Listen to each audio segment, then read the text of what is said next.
Well, thank you, Annunziata. Good morning, everybody. You've already referenced the weather. I'm sure you stole that joke from me last night. Things are already getting worse under a Labour government. But let's be honest, there are some pretty big benefits of opposition too, right? We can actually hold big meetings in Westminster without now being serenaded by Steve Bray. So look, thanks for joining us for this PopCon event here in Westminster and online, which we've called Beginning the Rebuild. Thursday night was brutal. Perhaps not surprisingly so, but brutal nonetheless. And I speak to you today as a member of the Conservative Party, but also as a fan of Southampton Football Club. Believe me, I know what brutal defeat feels like. I think in truth, looking back now, we could all feel it on the doorstep. My most dispiriting doorstep conversation was a rather strange one. A gentleman answered the door, gave me a very broad smile when he saw my blue rosette, and immediately said, "If Labour win, I'm going to leave the country." This, for those of you who don't go canvassing very much, is usually a very good sign. Not for the economy or the country, obviously, but for marking down a definite C on your paperwork. So I smiled back and thanked him, and I was about to mark him down as a definite C and take my leave when he added, to my horror, "Mind you, if the Conservatives win, I'm going to leave the country too. I'm just not a very political person, I just like travelling." Perhaps that apocryphal gentleman rather summed up our campaign. We thought we had millions of votes in the bag, but dig a little deeper. Wait for their second sentence. Listen to their fuller sentiment. And no, we didn't. So, of course, dozens upon dozens of Conservative MPs have been swept away, including cabinet ministers, household names, and a swathe of decent Tories who were just damned good constituency MPs, but got blown away in the hurricane. As Mark Twain very nearly said, some of our greatest people are dead, and I'm not feeling too well myself. But for those who did lose on Thursday, or didn't quite make it onto the green benches for the first time, I'd say please stay with us. We don't just need to build a Conservative parliamentary party from this low base, we need to build a Conservative movement and a Conservative family, and that will require a good number, all of those candidates who didn't get over the line last Thursday, to stick with us. As we know, the Conservative Party lost about 2/3 of its seats and not far off half its national vote share. Labour has won an enormous majority, despite securing only a little more than 1/3 of the vote. To begin what could be a very long march back to power, we've convened this gathering today, honestly to consider what went wrong, how to put it right, and how the Conservative Party needs to change to win back the millions of supporters it has lost. Perhaps I can say just a few words about PopCon's overall approach and philosophy. We are a grassroots-based organisation, not a parliamentary-based group. Today, therefore, this meeting isn't a beauty parade or a leadership hustings in any size, shape or form. It's the beginning of a discussion, which will no doubt evolve and develop in the weeks and months ahead. It's my hope that Conservatives of all types can have the discussion honestly, frankly and meaningfully without descending into factionalism or recriminations. We need to work out what went wrong, why, and how to put things right.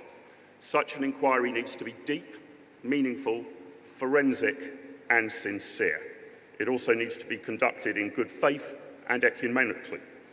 From PopCon's perspective, let me remind you of our broad brush analysis. First, we believe that over the last quarter of a century or so, we have allowed to grow up a statist infrastructure, quangocracy, and legal system which all mitigate against sound Conservative policy. It doesn't make our sorts of policies, low tax, less regulation and secure borders, impossible to implement, but it does make it much more difficult. This, I believe, is why the country has not become more conservative after 14 years of Conservative-led government. Going forward, an overhaul of our institutions and a restoration of core constitutional principles is going to have to be a major part of the party's policy platform. In fact, it's pretty much a prerequisite to any future policy successes we may achieve. Now, at first blush, this may sound like a fool's errand, the obscure pursuit of a political nerd. No real voters care about the mandate of the Bank of England, the advice of the OBR, or the remit of the Climate Change Committee, do they? They care about bread and butter issues, surely. Healthcare, tax, pay rises, house prices and the like. That is, of course, true, but I'm not sure the two are wholly mutually exclusive. The Brexit vote in 2016 was, I would contend, based on a view that power had become too detached from the people. It was an intangible feeling, for sure, but also very real. The bread and butter arguments that your household income will be, what was it, £2,372.36 less in 4 decades' time, or whatever it was, or that trade friction might diminish GDP by a fraction of a percent, these were the arguments deployed by Remain, and their bread and butter arguments didn't work. They lost to a more principled argument, or at least a loftier one, that how power is exercised and by whom matters, not just the immediate and often immeasurable results of such exercises. Somehow, we need to find a way to marshal these arguments for institutional change and a constitutional restoration once again. There was precious little point in taking back control from the Brussels bureaucracy if it was merely to hand that control over to a network of undemocratic and aloof bureaucrats in and around Whitehall. How we hone and develop that case and the policies that go along with it is one of the great Conservative policy challenges of the coming years. Second, the Conservative Party itself is in danger of replicating the centralised, detached, arrogant and unresponsive practices and structures that have become endemic in the state itself. The man in Whitehall knows best is mirrored by the man in CCHQ knows best. Membership has fallen as members feel disenfranchised and powerless. CCHQ, many feel, has become more a command and control centre than a service centre, which is what it should be. Democratising the party is a necessary step to building a thriving and effective grassroots movement. CDO, the Conservative Democratic Organisation, takes the lead in pushing for such an overhaul, and I'm delighted to back them. John Strafford, who I believe is with us today, I can see him just over there, John, in the audience with his wife Caroline, has written and perfected the rulebook, the constitution that the party needs, and whoever emerges as our next leader, and whenever they emerge, they should embrace it firmly and enact it fully. John, thank you very much indeed for your tireless work.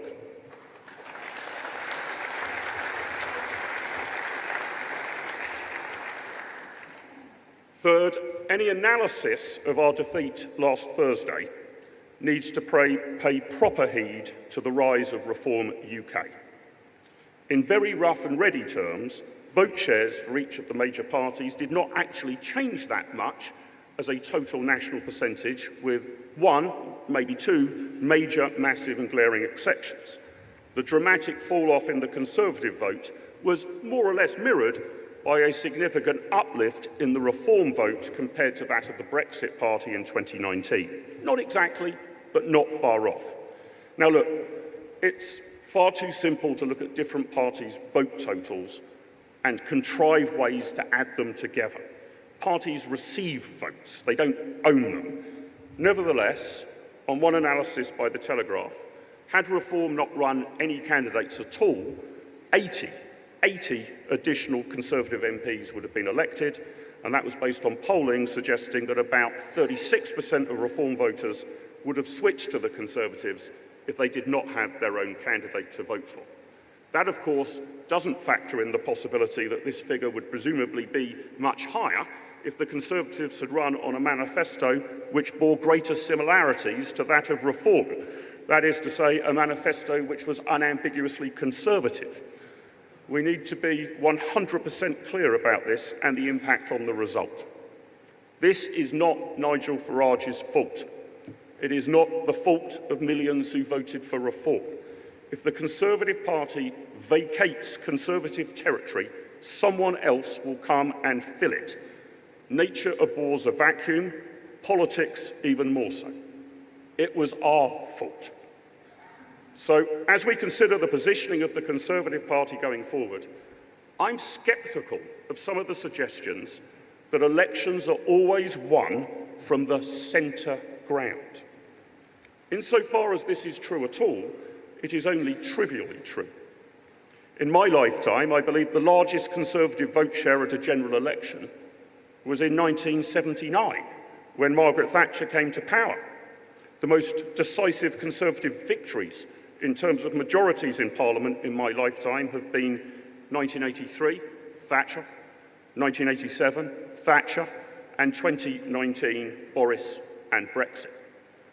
It's not at all obvious to me that these successes were achieved by identifying the pots of gold at the end of the muddled and hazy centrist rainbow and dashing towards them.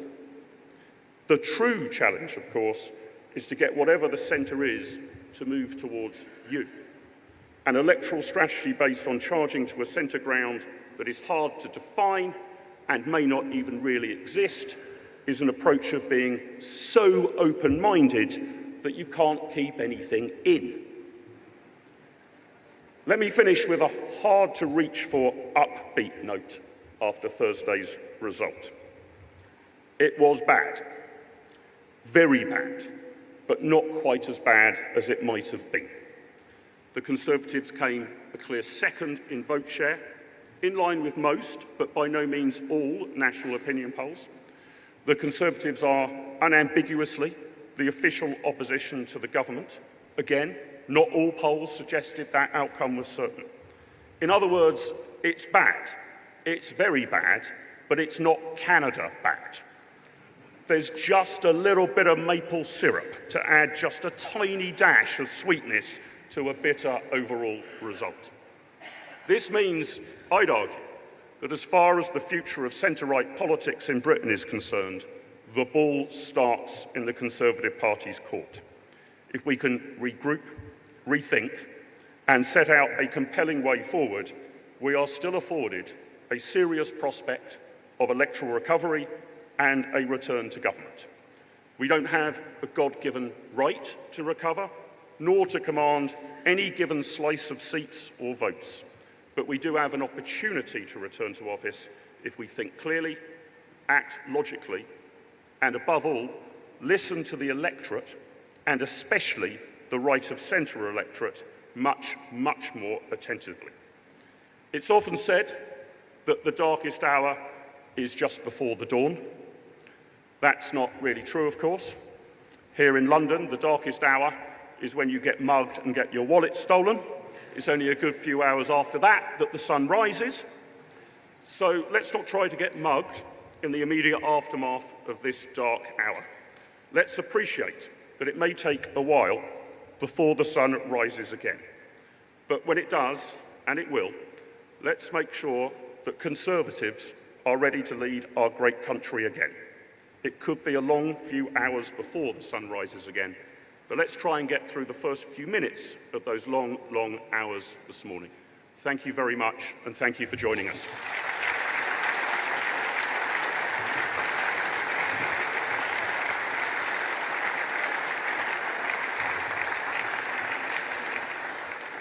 Those were just some of my initial thoughts, but to share some, no doubt, deeper and much more lucid thinking is a man who's become a vital ally of mine in recent months.